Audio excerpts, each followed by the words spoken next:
Hello friends, এসে গেছি দাসপুর সবুজ উৎসবে।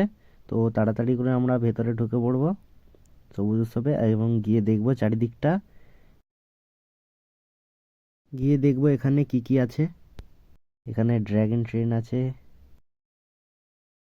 ডেকোরেশন করার জন্য খুব সুন্দর টেডি এবং ফ্লাওয়ার ভাস আছে। সেল 25 টাকা, এখানে খুব সুন্দর প্রাইসে সব কিছু পাওয়া যাচ্ছে ফ্রেন্ডস।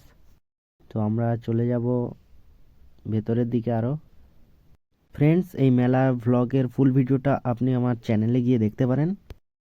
এখানে সমস্ত ধরনের মাটির মূর্তি এবং ট্যাটু আঙ্কেলের তৈরি ট্যাটুও করতে পারবেন আপনারা এখানে। চারিদিক ঘোরার পর তারপর করে নিলাম একটু গরম ঘুগনির সঙ্গে কায়দা। তারপর ফটাফট করে 1 প্লেট মাশরুম পকোড়া গিলে নিলাম। এরপর খেয়ে নিলাম মারাত্মক ঝাল চাট। মারাত্মক ঝাল চাট খেয়ে কীভাবে যে বেঁচে গেলাম। তারপরে খেয়ে নিলাম পাঁপড়।